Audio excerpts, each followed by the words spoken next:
Pero también yo creo que, digamos, los legisladores tienen una responsabilidad y una obligación, y bueno, me parece que yo, digamos, lo hago extensivo a todos los miembros de la lista, pero de compromiso del trabajo con el territorio, ¿no? Es decir, de entender que después también es muy importante que la provincia pueda dialogar a través de sus legisladores. Le voy a contar algo que nos pasó en una reunión con el ministro Vudú, en una localidad de Esperanza.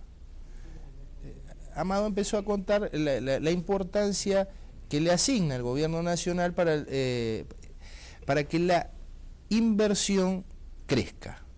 Porque hay mucha inversión en estos momentos, no es casualidad que la presidenta esté inaugurando constantemente nuevas fábricas. Hace poquito vino a inaugurar una planta de biocombustible de 280.000 toneladas por año. La ampliación, ¿no? Y una ampliación de las mismas características, que fíjate vos cómo es a veces la realidad, ¿no? En vez de poner el foco en que la Argentina se ha convertido en el primer país productor de biocombustible y en la inauguración de una nueva fábrica de 280.000 toneladas por año, se puso el foco en discusiones que en realidad nada tenían que ver con el motivo de la reunión, ¿no? Pues si creció o no creció Santa Fe. Sí. Bueno, si fijémonos en lo que está pasando. Y Vudú venía y decía, bueno, nosotros estamos haciendo un enorme esfuerzo para que existan los créditos del Bicentenario, para que aquellos que quieran hacer inversiones productivas en cualquier escala, ¿no? Desde esa gran planta hasta, comentaba, un pequeño comerciante de la localidad de Bahía Blanca. Dice, pero nosotros necesitamos gente que lo informe, porque cualquiera de los que nos está escuchando se puede, digamos, meter en la página del Ministerio de Economía del Gobierno de la Nación y están los créditos del Bicentenario, y ahí están los requisitos para lograr una tasa del 9.9% anual. En pesos, tasa fija, el Estado está haciendo el esfuerzo para que la actividad económica progrese y generemos más puestos de trabajo.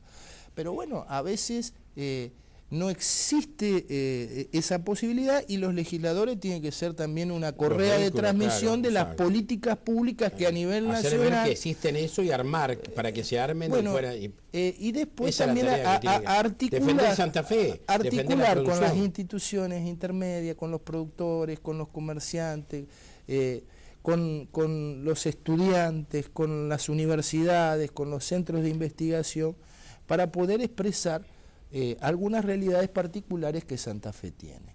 El sector algodonero, por ejemplo, que en una legislación tuitiva de protección al sector algodonero que se implementó en la Nación, Santa Fe no estuvo expresada.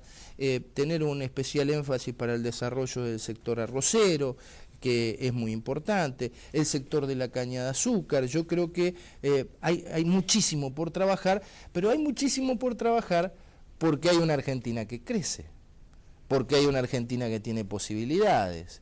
Y esto no es producto de la casualidad.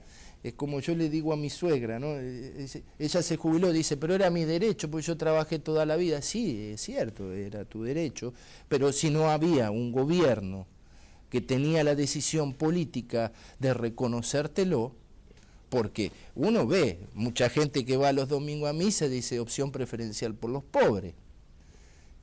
Sí, todos estamos de acuerdo. O los únicos privilegiados son los niños, sí, todos estamos de acuerdo, pero después hay que implementar las políticas concretas para que efectivamente esos principios o esos valores se materialicen en políticas públicas, y políticas públicas que efectivamente beneficien al conjunto de la sociedad. Es decir, qué sé yo me imagino, digamos, otras expresiones. Duhalde en su momento implementó las manzaneras, o implementó los planes trabajar, pero bueno, eso era según si se tenía relación o no con el Estado. La asignación universal por hijo es una política pública universal, es decir, aborda a todos los ciudadanos que están en esa condición, es superadora, Y evidentemente eso es lo que tiene que tener una política pública que trata de lograr la inclusión para terminar a veces con determinadas prácticas que en la historia todavía han existido. En algunos casos, porque por ejemplo el plan Argentina Trabaja está solamente en la capital federal y no está en el interior. No, yo no le digo, mire, yo no le digo que no haya cosas por corregir, pero voy a dar un dato concreto. Por ejemplo, las pensiones sociales, la que se le da a la persona que tiene más de 70 años, a la madre de 7 hijos, a los discapacitados. En su momento eran 90.000 pensiones en toda la Argentina. Sí, pero aparte le pagaban y se tenía que morir, se tenía que morir uno para que otro pudiera recibirlo. Ahora es 1,5 millones. Algunos dicen, pero tienen hijos. Pero mire, yo les voy a decir una cosa, el problema no es que los argentinos tengan hijos, si somos un país despoblado, tenemos 40 millones de habitantes, la provincia de Santa Fe es una ciudad de China, nosotros necesitamos población, lo que sí tenemos que saber que después tenemos que tener políticas públicas para que esos chicos estén educados y sean trabajadores, porque van a ser las fuerzas productivas del mañana y los necesitamos nosotros para poder desplegar todo el talento y las capacidades que Santa Fe y la Argentina tiene. Ahora, vos estuviste asesorando, digamos, en el Consejo de la Magistratura, como asesor en el Consejo de la Magistratura. Vas a ser diputado nacional. Fui secretario letrado de la Corte. De la Corte. Es decir, ¿qué pensás de lo de Zaffaroni? Yo creo que evidentemente hay un hecho que es positivo, ¿no? El presidente de la Corte Suprema de Justicia diciendo esto es una cuestión que debe Zaffaroni, que no toca lo que la Corte, que no toca los fallos. Pero lo más importante yo creo es que bueno, que las instituciones están funcionando y que los mecanismos que las instituciones brindan van a servir para aclarar este episodio. Creo yo que a ninguno de los que nos escucha le puede resultar, digamos, como que no está teñido de alguna cuestión vinculada con la disputa política, porque nadie piensa ni desconoce lo que es Zaffaroni. Intelectualmente, profesionalmente, en sus fallos, en sus doctrinas. Nadie habla de la parte, digamos, profesional de Zaffaroni. Mucha gente habla de cómo un juez de la Corte puede haberse permitido engañar. Pero yo digo que los jueces también son personas, mire, son humanos. ¿no? Yo he escuchado, me falta información para tener una opinión, digamos, muy precisa, ¿no? Pero yo anoche escuchaba en algún reportaje alguien que decía, dice, y la inmobiliaria no estaba habilitada. Yo le pregunto, Armando, en general, usted cuando va a una inmobiliaria... No le pregunta si está habilitada. Usted le pide, el que va a alquilar una casa... Nadie pide si está habilitada o no está habilitada. Yo, la verdad, si paga el IVA, si paga el DREI, si paga, no paga nada. Lo que sí hay que decir que este gobierno modificó la composición de la Corte.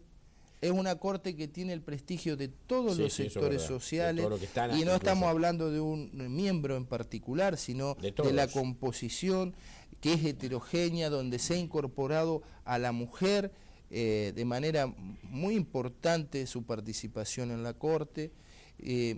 Sí quiero decir que fue en este proceso donde se reformó el Consejo de la Magistratura, que por ahí no todo el mundo tiene por qué saberlo, pero el Consejo de la Magistratura es el órgano que selecciona a los jueces y que los remueve por mal desempeño.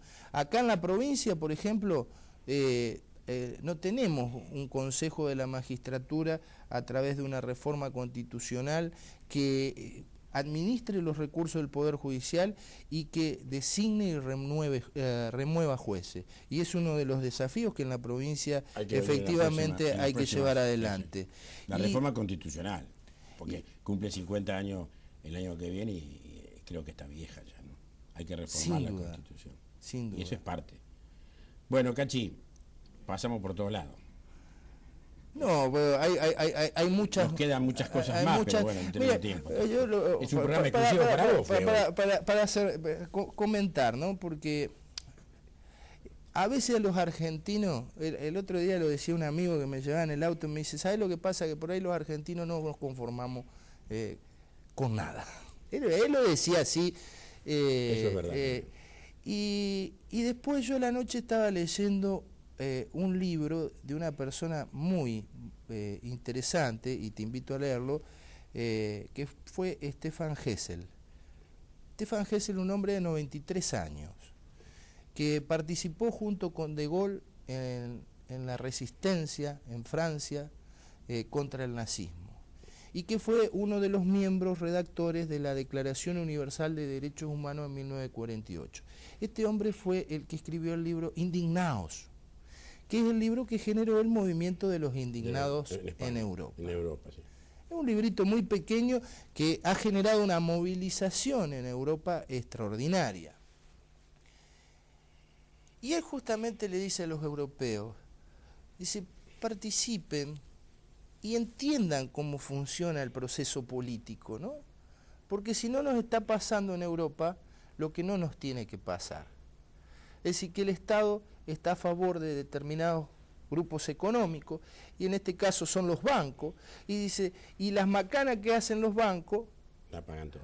La pagan todo a través del descuento de salario, del descuento de jubilaciones, y ustedes no se dan cuenta. Participen para que haya verdadera libertad de expresión y todos puedan conocer y todos puedan, digamos, contraponer ideas y no se enchufen, digamos, como si fuera en la película Matrix, a un televisor donde le dicen cómo y de qué manera pensar. Participen para que el Estado recupere el rol de defender el bien común, el bien de todos, y para que los estados puedan expresar los intereses del pueblo europeo. Y yo recordaba todas las veces que la Argentina metió la pata, ¿no? A veces incluso con nuestro acompañamiento. Y de verdad que yo, que tengo una nena de 11 años, un varoncito de 9, solo lo que digo es decir, de verdad sería bueno que reflexionemos sobre estas cosas y una vez que vamos derecho, no cambiemos el rumbo.